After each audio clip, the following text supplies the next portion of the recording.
محمد صلى الله عليه وسلم وعلى آله وأصحابه ومن سار على نهجه إلى يوم الدين أما بعد. قال الله تعالى في كتابه الكريم: أعوذ بالله من الشيطان الرجيم. يا أيها الذين آمنوا اتقوا الله حق تقاته ولا تموتن إلا وأنتم مسلمون. Khotiman rahimani wa rahimakumullah. Alhamdulillah, puji syukur pada Allah Subhanahu wa taala yang kita kembali dipertemukan di majelis ilmu yang insyaallah diberkahi oleh Allah Subhanahu wa taala dalam keadaan sehat walafiat. Salawat serta salam senantiasa tercurah limpahkan kepada uswah hasanah kita Nabiullah Muhammad sallallahu alaihi wasallam, kepada keluarganya, para sahabatnya, hingga umatnya yang senantiasa istiqomah menjalankan ajaran-ajarannya. Khotiman rahimani wa rahimakumullah. Setelah perang Badar selesai, dengan izin Allah kaum muslimin memenangkan perang tersebut melawan orang-orang kafir Quraisy. Bahkan beberapa pembesar atau pemimpin Quraisy seperti Abu Jahal, Utbah bin Rabi'ah itu tewas di peperangan tersebut. Tentu rasa gembira yang menyelimuti kaum muslimin sekaligus juga kesedihan, kekecewaan yang menyelimuti kaum kafir di Mekah.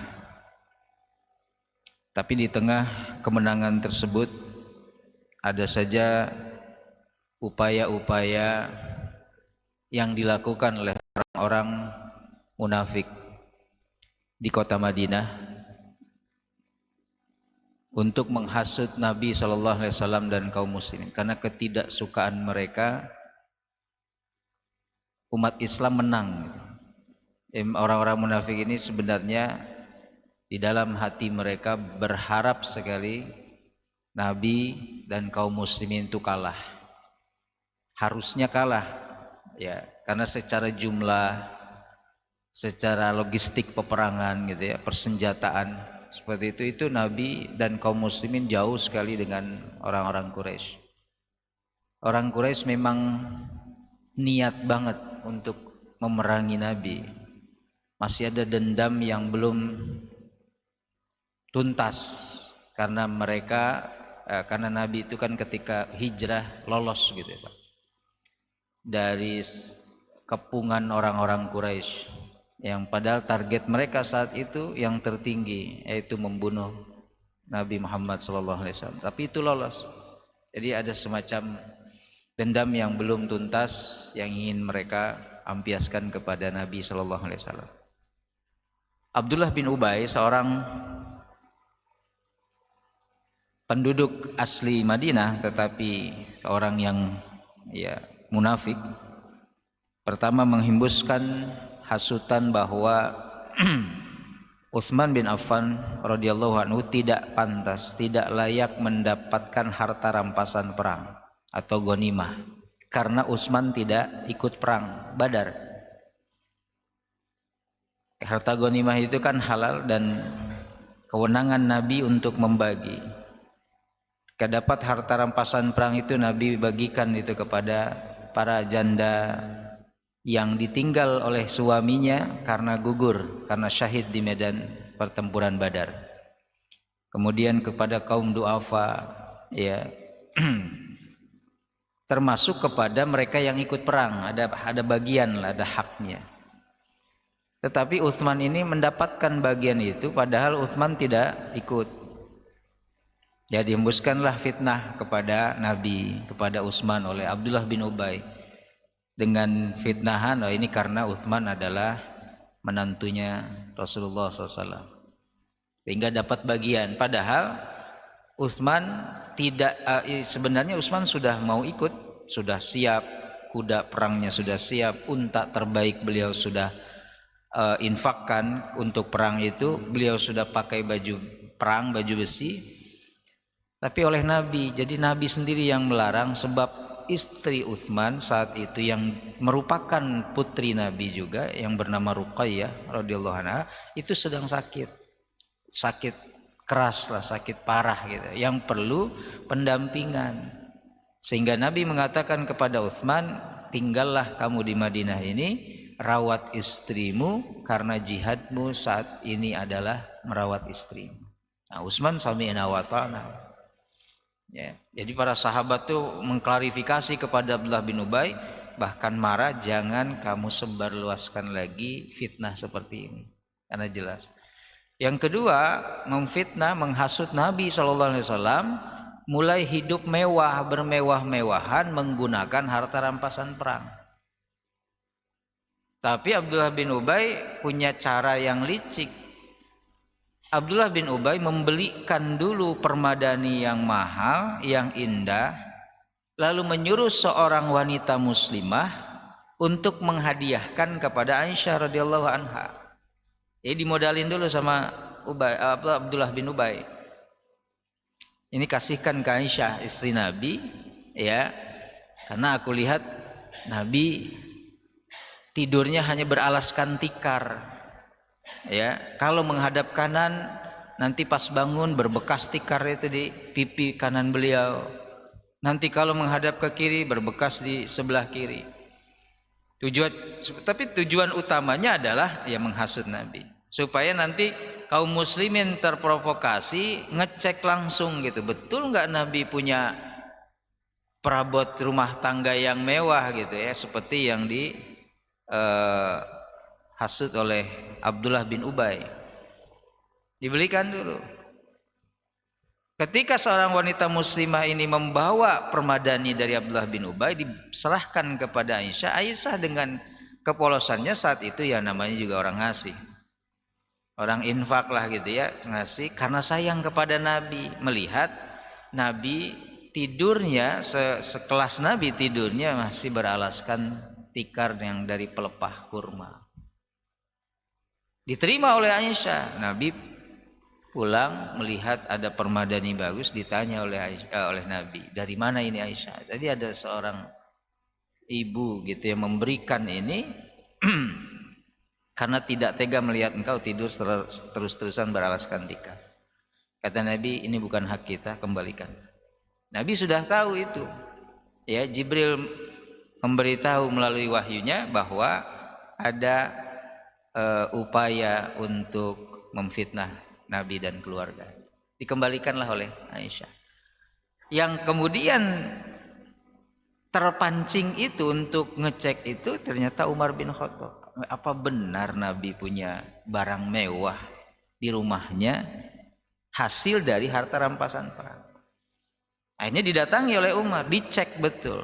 Umar cek and recheck. Begitu datang, Nabi sedang tidur di alas tikar tadi. Ya, Nabi sedang tidur, nyenyaknya Umar melihat, Umar langsung meneteskan air mata. Seperti inilah kehidupan seorang manusia paling mulia di muka bumi ini dengan perabotan sederhana seperti tikar tadi. Nabi terbangun lalu kemudian kaget melihat Umar datang, ya, ada apa engkau kok kemudian bersedih? Ya, disampaikanlah kepada Nabi. Kata Nabi, malah Nabi yang menasihati Umar. Jangan bersedih wahai Umar. Ya, kemuliaan seseorang itu bukan dilihat dari harta benda yang dimilikinya. Ya, kemuliaan seseorang itu ada pada keimanan dan ketakwaannya. Ya, jadi Umar sudah sedih, itu haru gitu ya, melihat Nabi. Maka itu yang membuat yang menginspirasi Umar ketika menjadi khalifah. Nah, kita tahu dalam sejarah bagaimana sederhananya seorang khalifah Umar bin Khattab radhiyallahu anhu ketika memimpin saat itu. Ya, setelah sepeninggal Nabi dan juga Abu Bakar radhiyallahu anhu. Nah, bagaimana kemudian kondisi orang-orang Quraisy? Maka rasa geram, kecewa, dendam yang menghantui perasaan orang Quraisy itu karena kekalahan perang Badar, membuat para petinggi Quraisy itu berkumpul kembali di Darun Nadwa, ya, tempat musyawarah mereka lah gitu ya, tempat mereka kemudian merancang lagi strategi. Akhirnya sudah musyawarah, kumpul rapat, salah seorang petinggi Quraisy kemudian usul, bagaimana kalau kafilah dagang kita yang tersisa dijual, sebagian keuntungannya kita untuk menyiapkan angkatan darat kita, ya, pasukan kita untuk bisa membalas dendam kepada Muhammad. Itu usul salah seorang petinggi Quraisy. Jadi biasanya kan suka ada rombongan atau kafilah berdagang, ya. Quraisy kan memang ilafihim gitu ya. Kebiasaan mereka adalah rihlatas syita'i was-shayf, melakukan perjalanan perniagaan di musim dingin dan di musim panas. Nah, ini gimana kalau kafilah dagangnya udah kita jual aja semua udah. Ya, yang ada yang sisa kita jual, keuntungannya semua untuk persiapan membalas dendam kepada Muhammad. Usul itu diterima, sepakat semua, ya. Terus setelah itu rapat-rapat terus diadakan, ya, maraton untuk mempersiapkan balas dendam kepada Nabi dan kaum muslimin. Lalu di tengah rapat itu ada yang berpendapat supaya kaum wanita diajak ikut. Wanita juga diajak ikut. Tujuannya untuk menyemangati maksudnya. Atau kemudian merawat kalau ada prajurit yang terluka misalnya. Ya, menjamin ininya lah, logistiknya nanti, mungkin makanan dan lain sebagainya. Ya. Supaya kaum wanita ini bertugasnya untuk membakar semangat, ya, para tentara tadi. Nah, di tengah itu kemudian muncul Hindun, istri dari Abu Sufyan, ya. Hindun bin Utbah. Sambil kemudian berteriak, dia mengatakan, kalian yang selamat dari perang Badar bisa kembali kepada istri kalian, kepada anak kalian, kepada keluarga kalian, ya, karena kalian berjuangnya nggak mati-matian gitu bahasa. Tapi saya, ayah saya, paman saya, dan kakak saya semuanya gugur, semuanya tewas. Jadi kalian bisa enak kembali ke istri kalian, ke keluarga kalian, karena kalian nggak berjuang mati-matian waktu perang Badar, ya. Mungkin Hindun merasa nggak adil nih, sedangkan ayah saya semuanya mati, gitu. Karena memang berjuang mati-matian. Jadi jangan pernah ada yang mengusulkan kaum wanita nggak boleh ikut, kata Hindun. Kami harus ikut. Hindun punya dendam yang sangat besar, wabil khusus kepada Hamzah. Karena di tangan Hamzah lah ayahnya mati, di tangan Hamzah lah pamannya juga mati, ya. Jadi dalam kepala Hindun, saya harus ikut dan saya harus pastikan Hamzah mati, ya. Maka akhirnya kaum wanita Quraisy diizinkan ikut dalam peperangan. Setelah diizinkan, Hindun menemui atau memanggil seorang budak, ya, dari Habasyah yang bernama Wahsy. Dipanggil, ya. Wahsy ini terkenal pelempar tombak yang akurat, yang lihai gitu. Jadi kalau sudah lempar tombak tidak ada yang meleset, ya. Itu keahlian Wahsy. Lalu Hindun berkata kepada Wahsy, Wahsy, saya akan berikan hadiah harta yang banyak kalau kamu berhasil membunuh Hamzah. Dan saya akan minta kepada majikanmu untuk memberi hadiah kemerdekaan kepadamu. Jadi bebas, merdeka, ya. Nah, majikan Wahsy itu bernama Jubair bin Mut'im. Juga akhirnya dia berkata, Wahsy, aku akan bebaskan kamu, aku akan merdekakan kamu jika berhasil membunuh Hamzah. Karena pamanku juga, kata Jubair bin Mut'im, itu dibunuh dalam perang Badar, walaupun bukan sama Hamzah, tapi yang pasti terbunuh juga. Jadi klop nih Hindun dengan Jubair bin Mut'im punya dendam yang sama. Cuma Hindun lebih spesifik personal kepada Hamzah. Ya, kalau Jubair terserahlah, yang penting Wahsy bisa membunuh siapapun lah kaum muslimin di perang Badar. Maka dua hadiah nih Pak, satu kemerdekaan, yang kedua uang, harta. Tentu bagi Wahsy, seorang budak hamba sahaya, yang paling dia inginkan, hadiah yang paling menggiurkan apa? Kemerdekaan. Ya kalau sudah merdeka uang bisa dicari gitu. Ya, sebab kalau belum merdeka ya posisinya, statusnya masih budak. Ya, udah selesai. Sepakatlah deal mereka nih bertiga. Wahsy juga sepakat. Ada tugasnya yang penting saya bunuh. Cuman kan membunuhnya itu jarak jauh, nggak berani face to face dengan Hamzah. Ya kalaupun duelnya 1 lawan 1 berhadapan, tentu Wahsy juga mikir Hamzah ini bukan lawannya gitu. Tapi dengan cara apa? Melempar tombak, berarti dari kejauhan gitu. Ya tinggal diincar aja gitu. Mana Hamzah, mana Hamzah. Singkat cerita, persiapan sudah matang. Pasukan Quraisy pun berangkat. Saat itu mereka terdiri dari 3.000 orang. Berarti 3 kali lipat. Di perang Badar mereka 1.000 orang, di perang Uhud 3.000. Dinaikkan. Karena menurut mereka 1.000 aja kita kalah, dinaikkan jadi 3.000. Ya, dengan 3.000 unta. Jadi 3.000 orang pasukan, 3.000 unta. Ini kan banyak sekali kalau berangkat itu pasukan saat itu, ya 3.000 itu sudah sangat banyak, ribuan. 200 diantaranya itu pasukan yang menunggang kuda perang, ya, Adiyat, kuda perang. Dan 700 orang berbaju besi.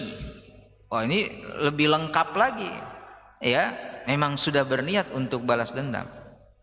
Lalu di barisan belakang wanita-wanita Quraisy dan budak-budak perempuan yang berjalan mengiringi di belakang. Mereka tugasnya menyemangati terus, ya.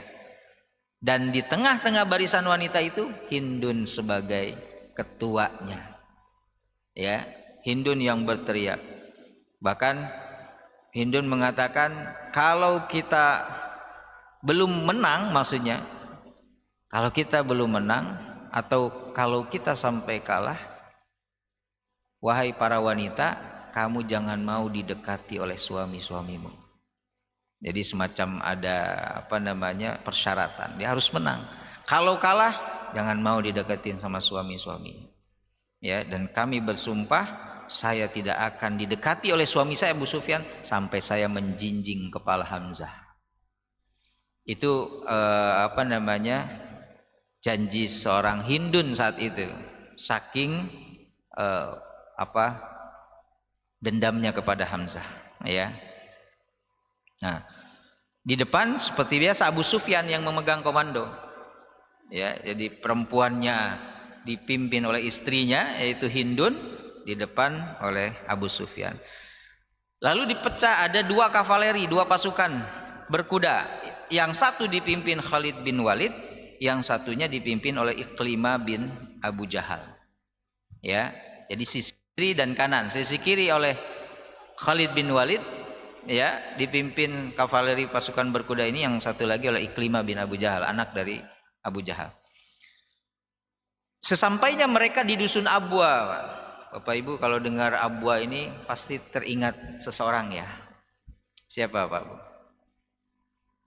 Abwa ini tempat makam siapa? Ibundanya Nabi, ya, yaitu Aminah. Saat Nabi usia 6 tahun berangkat ke Yathrib, ke Madinah saat itu untuk menemui keluarganya. Kan Nabi itu kakek buyut itu kan dari sana, gitu ya. Ibundanya Nabi pun Aminah itu asli orang sana, gitu. Keluarganya ataupun kakek buyutnya. Pulang Aminah sakit kan dan wafat di pangkuannya Nabi, ya, dan dimakamkan di Abwa. Nah, sesampainya di Abwa, ini sakingnya orang Quraisy betul-betul dendam kepada Nabi Muhammad, ada yang mengusulkan kita bongkar kuburan ibunya Muhammad. Jadi kekesalan mereka, dendam mereka ditumpahkan dulu sama makam dari ibundanya. Ya, makam ibundanya mau dihancurkan, dibongkar. Saat itu Abu Sufyan mencegah, jangan. Nanti juga mereka, nanti gimana kalau mereka juga bongkar-bongkar makam kita? Ya, ya. Kenapa kemudian kebenciannya dilampiaskan kepada sosok yang sudah tidak bisa melawan gitu ya, kepada jenazah, kepada mayat yang sudah berada di dalam kubur, ya, dilarang. Ya, mereka juga masih punya ini ya, kok dirusak kuburan gitu ya, padahal nggak punya salah apa-apa. Itu saking dendamnya sih kepada Nabi. Nah, pasukan tersebut bergerak semakin dekat ke Madinah dan mereka sudah siap, dan mereka mendekati Madinah itu dari dataran tinggi. Di tempat itu, ya, disitulah yang kita sebut dengan Gunung Uhud atau Jabal Uhud, ya. Nah, orang-orang Quraisy menganggap Nabi dan kaum muslimin belum tahu kedatangan mereka. Pasti kaum muslimin ini terkejut nih, ya, jika mereka melihat pasukan kita 3 kali lipat lebih banyak dari perang Badar sebelumnya. Pasti terkejut. Nah, pertanyaannya tadi, apakah kaum muslimin mengetahui pergerakan orang-orang Quraisy yang sudah sampai ke Uhud? Ya, berarti kan tinggal beberapa kilo lagi ke pusat kota Madinah atau Masjid Nabawi kalau sekarang. Ternyata Nabi mendapatkan informasi mereka kaum kafir ini sudah berangkat itu dari siapa? Bukan dari Jibril saat itu, tapi dari paman Rasulullah SAW, yaitu Abbas bin Abdul Muthalib, yang masih di pihak musuh gitu. Jadi masih di pihaknya Abu Sufyan. Kenapa dari Abbas?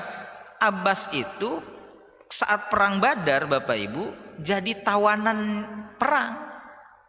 Ya, walaupun dia paman Nabi, jadi tawanan perang. Nah, Abbas mulai tertarik, mulai terpesona dengan akhlak kaum muslimin saat itu. Ketika ditawan oleh kaum muslimin, tawanan perang ini diperlakukan demikian baik oleh pasukan muslim. Bahkan Nabi berpesan, layani mereka, perlakukan mereka seperti saudara kita, manusia gitu. Makanya ketika orang-orang muslim makan, ya, tawanannya diberikan roti, kaum musliminnya makan kurma gitu. Jadi justru makanannya lebih enak, tawanan perang. Nah, Abbas melihat, wah, luar biasa sekali ini akhlak kaum muslimin. Jelas ada yang mendidiknya, jelas ada yang membimbingnya, yaitu Nabi SAW. Jadi Abbas ini sudah mulai tertarik gitu dengan akhlak kaum muslimin saat itu. Maka Abbas kemudian diam-diam mengirimkan surat kepada seorang Bani Ghifar, seorang utusan yang diperintahkan oleh Abbas, sampaikan ini kepada Rasulullah. Isinya itu tentang bahwa kaum Quraisy sudah berangkat gitu. Nah, karena sudah utusan Abbas itu memberitakan keberangkatan Quraisy kepada Rasulullah, maka Rasul segera mengajak kaum muslimin di Madinah untuk bermusyawarah. Ini gimana? Kita mau menyambut musuh di luar kota Madinah atau kita sambutnya di dalam kota? Jadi perangnya di dalam, di masjid, sekitaran Masjid Nabawi. Atau kita seperti di Badar, sambut keluarlah begitu. Karena Badar itu kan jauh, Pak, hampir 200 kilo dari kota Madinah. Ya, tentu ada plus minus nih, kalau perang di dalam seperti apa, di luar bagaimana, Pak, gitu. Tapi Nabi menyampaikan, silahkan dimusyawarahkan ini, nanti kita sepakati. Ya, lagi-lagi Abdullah bin Ubay, ya, yang pura-pura berada di pihak Nabi saat itu, mengusulkan untuk bertahan di dalam kota. Ya, bertahan di dalam kota. Tetapi kemudian didukung oleh para sesepuh Ansor, ya, ya Rasulullah, tetap tinggal di Madinah, jangan pergi menghadapi musuh, karena itu berarti musuh sudah menang, seolah-olah begitu. Ya, andai kata musuh yang datang menyerbu, kita pasti yang menang. Biarkan saja mereka di sana mengepung kita. Jika mereka memaksakan diri bertahan, berarti mereka justru berada dalam keadaan merugikan diri sendiri. Sebetulnya Rasulullah juga setuju dengan usulan ini. Rasul menunggu agar kaum muslim ini menyepakati usul ini, udah bertahan di dalam kota gitu. Ya. Para sesepuh Ansor tadi menganggap udah bertahan sajalah di dalam kota Madinah, ya. Tapi tidak demikian dengan para pemudanya. Nah, para pemuda Ansor lain lagi nih. Ya, kita sambutlah di luar lagi. Kenapa? Karena mereka sangat terpukau dengan kemenangan 300 orang sahabat Rasulullah menghadapi 1000 musuh ketika di perang Badar. Kan itu menjadi bukti lebih baik di luar. Kita kemarin menang di luar juga. Ya, alasan yang logis juga, maksudnya ya kemarin aja kita di luar menang. Di luar aja. Kalau di dalam kota khawatir kita kalah. Ya.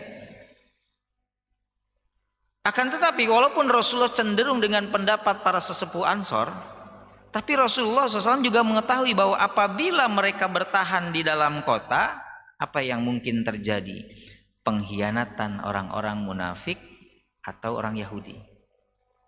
Ya, Nabi sudah bisa membacanya begitu. Jadi orang-orang munafik, ya Abdullah bin Ubay, kemudian yang asli orang Madinah tetapi pura-pura kemudian mendukung Nabi dan kaum muslimin, ini bisa saja ketika dalam kota berkhianat gitu. Apalagi orang Yahudi. Kan memang ada semacam perjanjian dalam piagam Madinah, kalau kaum muslimin diserang, maka orang Yahudi harus bantu. Itu perjanjian tertulisnya kan. Kalau orang Yahudi yang diserang, maka kaum muslimin juga akan membantu. Tapi ini khawatir ada pengkhianatan. Kalau di dalam kota, ya, deadlock lah ceritanya, Pak. Buntu nih.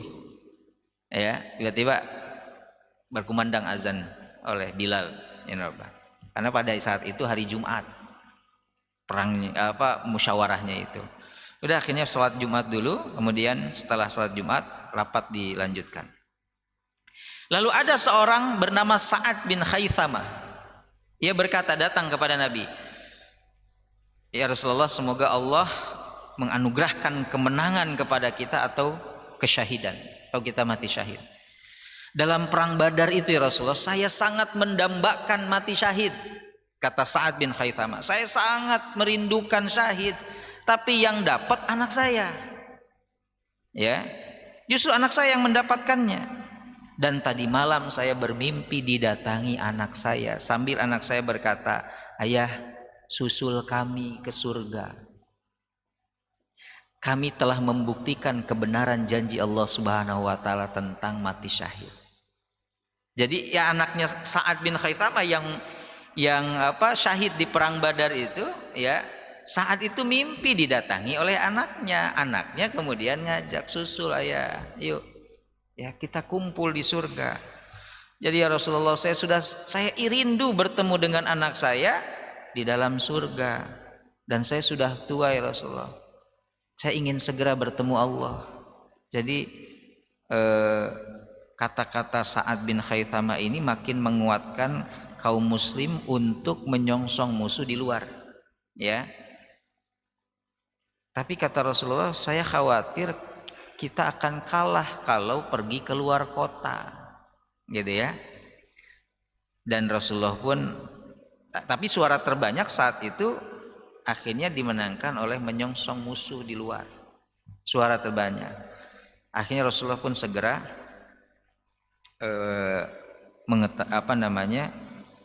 mengetahui keputusan mana yang harus beliau ambil. Dan selepas sholat asar pada hari Jumat itu, Rasulullah masuk ke rumah untuk mempersiapkan diri. Abu Bakar juga membantu Rasulullah mengenakan sorban, pedang, baju besi, gitu ya. Ketika Rasulullah di rumah para sahabat,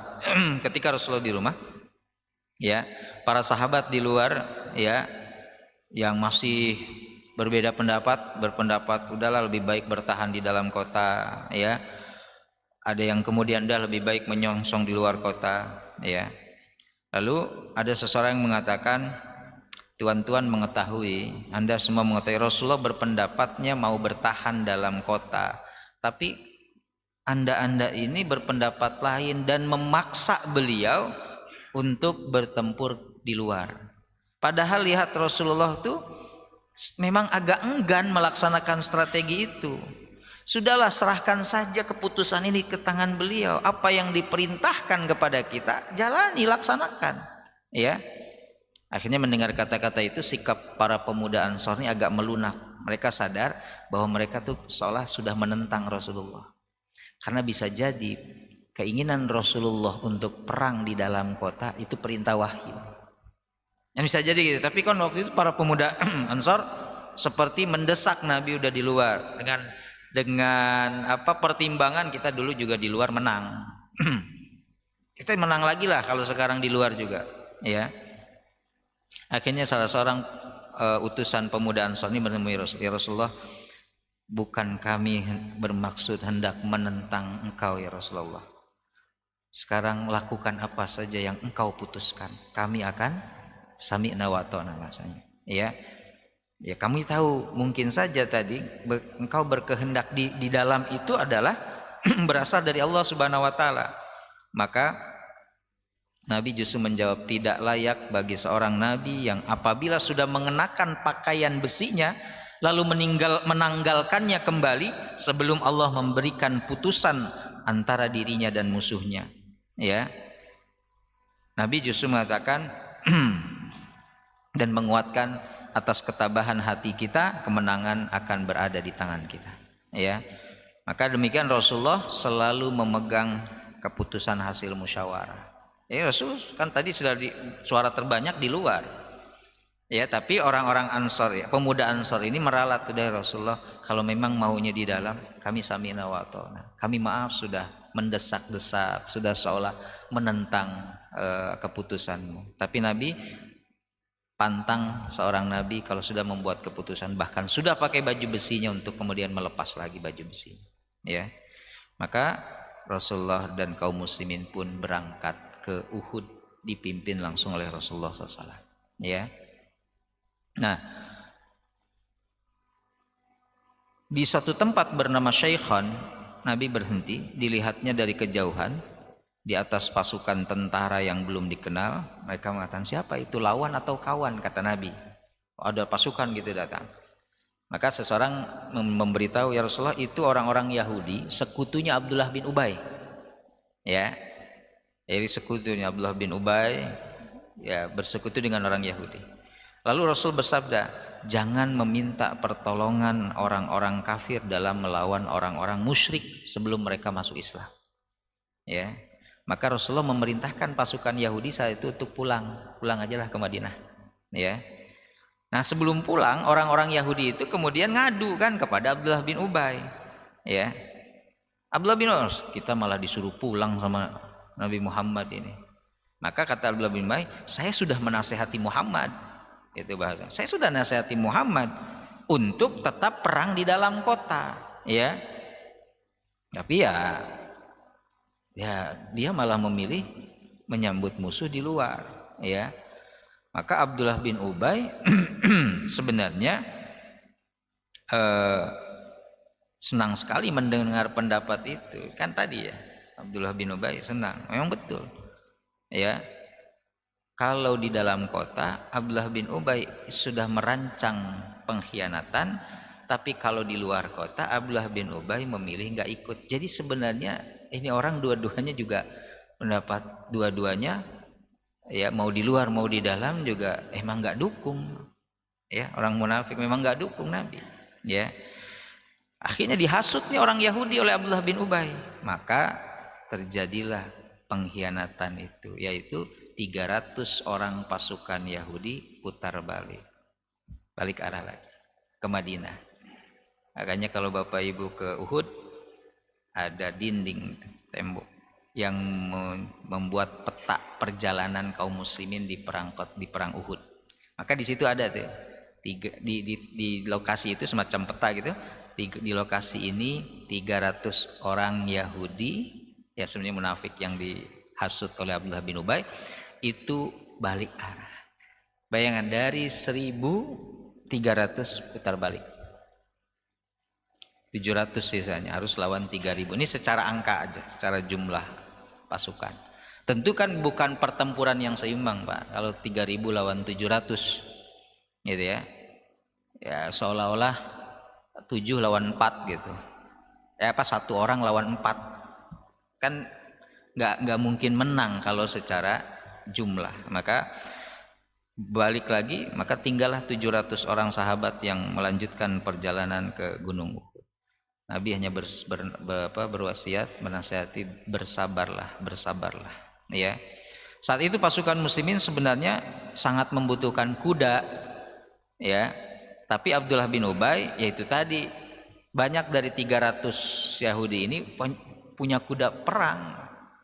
Ya, karena hasutan Abdullah bin Ubay, kudanya itu udah pulang. Ya, nggak ini lagi, nggak dipinjamkan juga kepada Rasulullah. Pokoknya udah pulang. Padahal Nabi sangat butuh yang namanya kuda perang itu.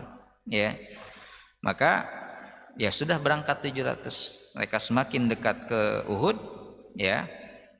Dalam perang Badar akhirnya kaum muslimin itu hanya memiliki 3 ekor kuda saja, ya. Berarti satu kuda untuk setiap 100 orang, kan itu nggak mungkin, ya. Tapi lihat, Nabi itu bergantian juga. Nabi tidak mendominasi, udah kuda ini saya terus, enggak. Nabi bergantian. Sahabat yang lain mau naik, Nabi nanti yang turun, gitu ya. Nabi bergantian. Lalu Rasul mengatur strategi.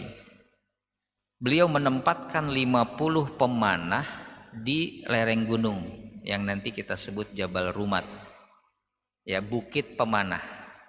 Ada tuh, ya, bukit pemanah yang sering didatangi, kemudian jamaah itu sering foto-foto, selfie di sana. Itulah bukit pemanah. Dulu memang enggak tinggi kan, karena dataran kota Madinahnya itu dulu rendah kan, sekarang ditinggikan, banyak bangunan. Jadi seolah bukit pemanah itu cuman segitu, Ustaz. Ya enggak tinggi-tinggi, dulu tinggi. Yang memudahkan orang memantau musuh dari atas ke bawah, makanya posisinya jauh lebih tinggi. Ya, kayak Bukit Sofa itu sebenarnya tinggi, tapi karena Masjidil Haramnya sudah ditinggikan, Bukit Sofa segini tingginya, enggak, padahal tinggi itu aslinya. Nah, jadi Rasul menempatkan 50, ya, kata Nabi memberi perintah, lindungi kami dari belakang. Bertahan, jangan pernah meninggalkan tempat ini. Nah, itu garis bawahnya. Mau nanti menang atau kalah, kita jangan pernah meninggalkan tempat ini. Itu udah pesan Nabi, perintah Nabi sebagai komandan perang. Jangan pernah meninggalkan tempat ini. Kalau kalian melihat kami dapat menghancurkan mereka sehingga dapat memasuki pertahanannya, kamu tetap jangan meninggalkan tempatmu, ya. Tapi jika kamu melihat kami yang diserang, jangan pula kami dibantu. Pokoknya pertahankan aja, udah di sini 50 orang. Jadi tugasnya adalah menghujani pasukan berkuda musuh dengan panah dari atas, ya. Dengan serangan panah itu pasukan berkuda kan nggak akan bisa maju, ya. Kalau dipanahin kudanya, dia nggak akan bisa maju lagi, ya. Dan itu memudahkan untuk memanah penunggangnya, gitu. Nah, pasukan Quraisy yang tiba belakangan juga segera menyusun barisan. Sayap kanan tadi dipimpin oleh Khalid bin Walid, ya, sedangkan sayap kiri dipimpin oleh Ikrimah bin Abu Jahal, ya.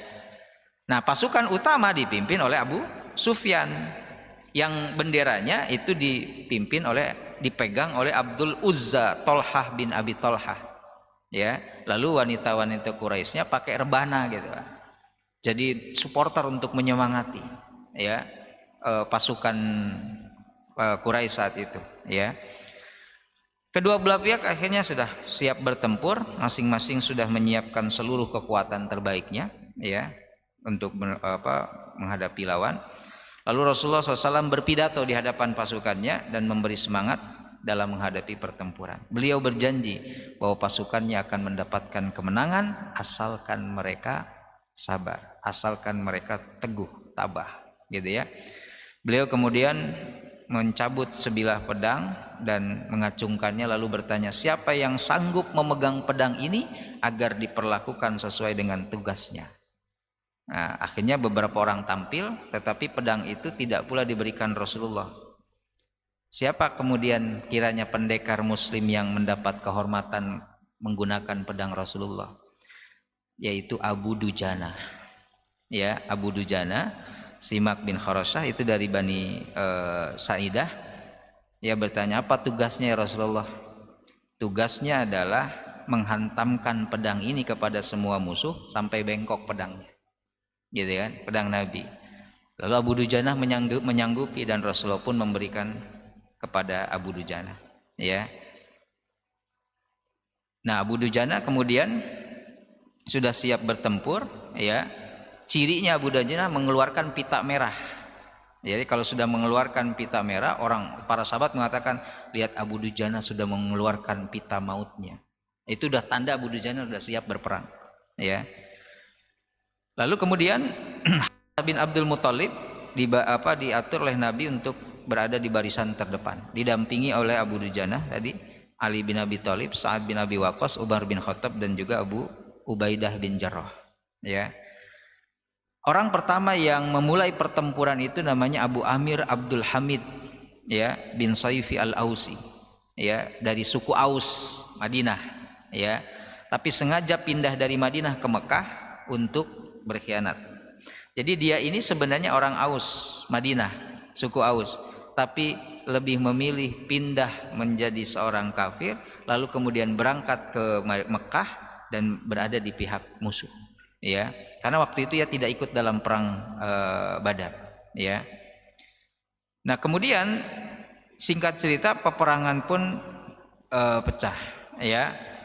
Di tempat Rasulullah bersabda, ditempatkan di bagian terdepan dari jalan Allah selama 1 hari lebih baik daripada dunia dan segala isinya. Jadi berperang di jalan Allah 1 hari saja lebih baik daripada dunia dan seisinya, ya. 700 orang beriman melawan 3.000 orang musyrik, ya. Sayap kiri Quraisy tadi yang dipimpin oleh Ikrimah itu kemudian bergerak maju, tetapi sayap kanannya Khalid bin Walid tidak bergerak. Dia memantau saja, ya, dengan pasukan kavalerinya berkuda, dia memantau aja, enggak bergerak, enggak bantuin pokoknya, ya. Jadi menahan diri. Nah, disitulah kemudian Hamzah bin Abdul Muthalib terjun ke tengah pertempuran sambil meneriakan teriakan tempur Uhud yang terkenal, gitu ya. Iskariman aumut syahidan itu, ya. Maka satu persatu sahabat Nabi itu bisa mengalahkan musuhnya.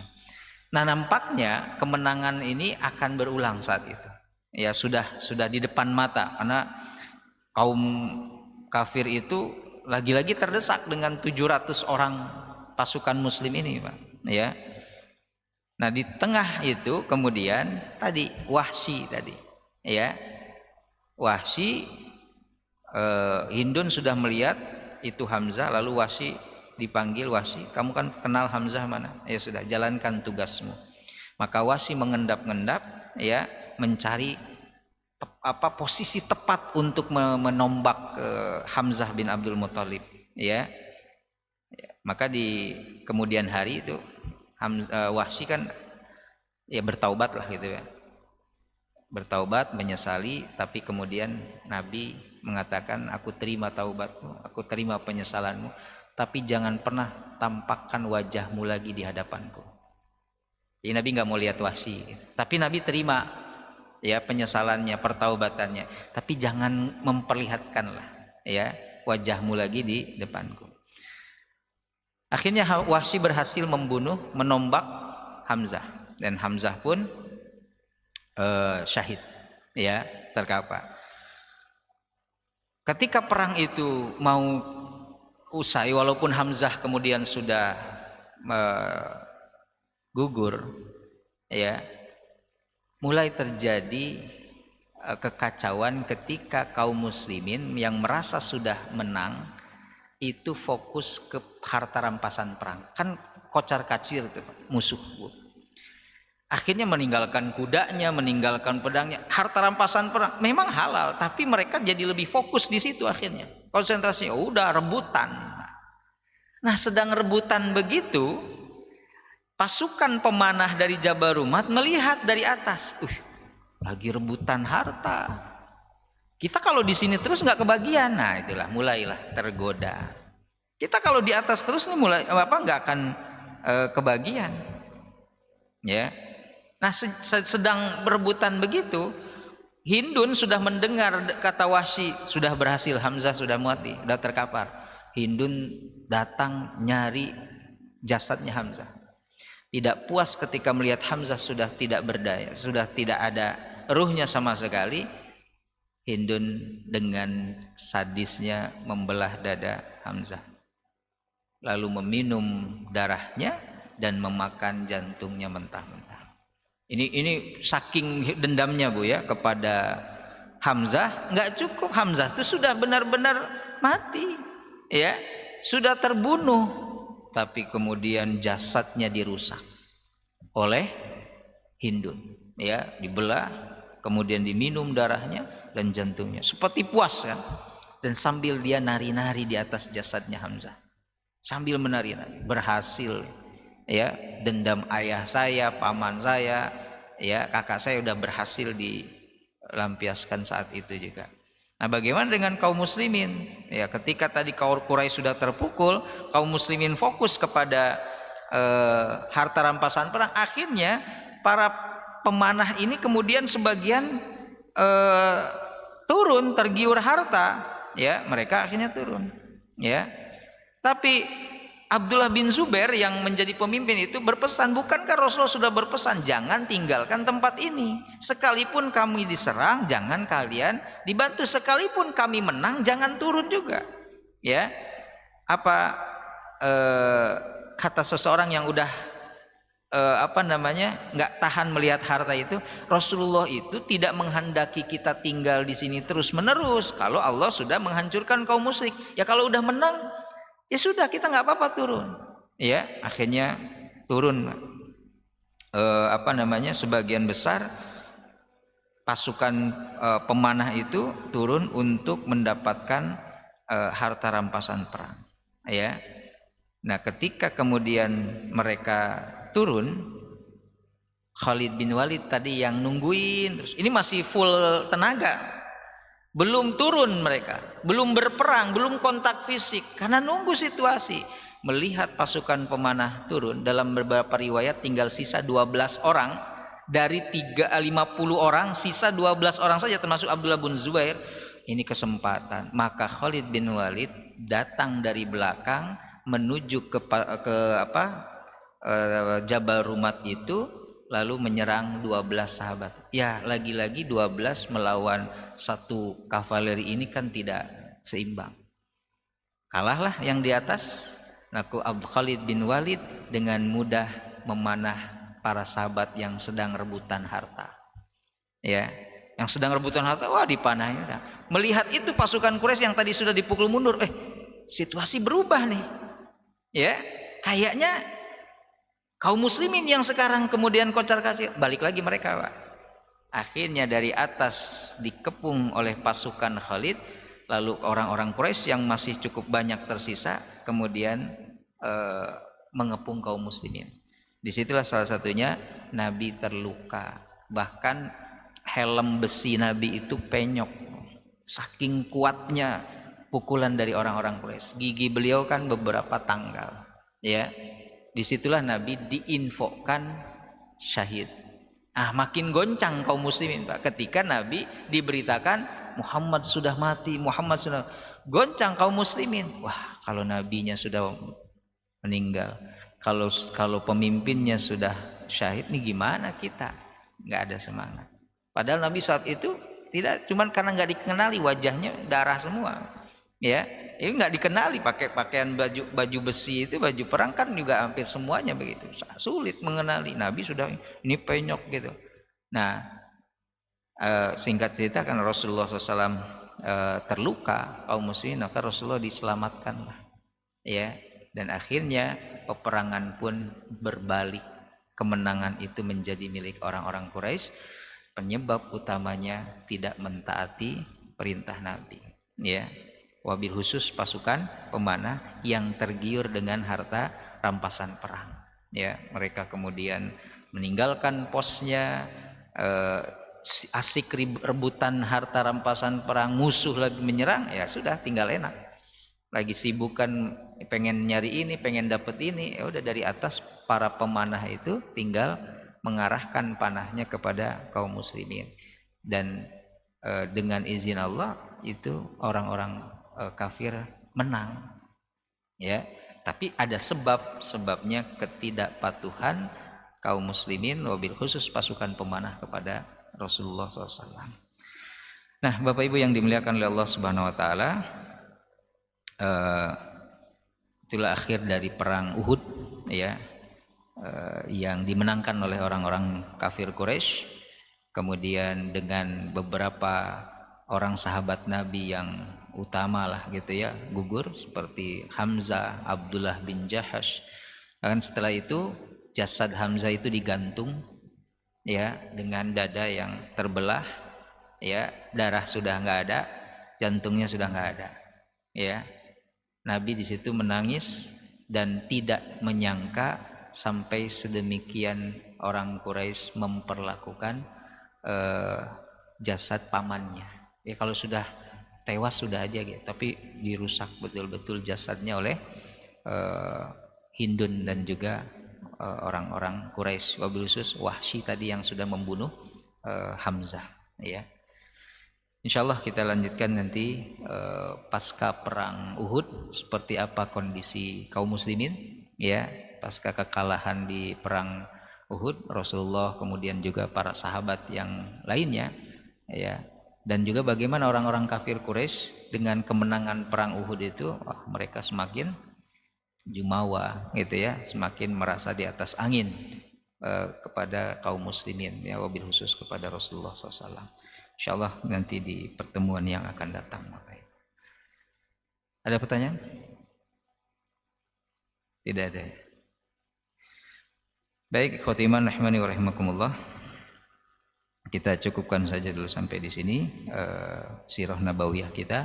Insyaallah kita bertemu di bulan suci Ramadan nanti. Semoga Allah sampaikan umur kita di Ramadan yang akan datang, diberikan kesehatan dan diberikan kekuatan untuk bisa memaksimalkan Ramadan kita di tahun ini. Jazakumullah khairan katsiran. Mohon maaf jika ada kekurangan. Kita tutup dengan doa kafaratul majlis. Subhanakallahumma wa bihamdika asyhadu an la ilaha illa anta astaghfiruka wa atubu ilaik. Walhamdulillahirabbil alamin. Assalamualaikum warahmatullahi wabarakatuh.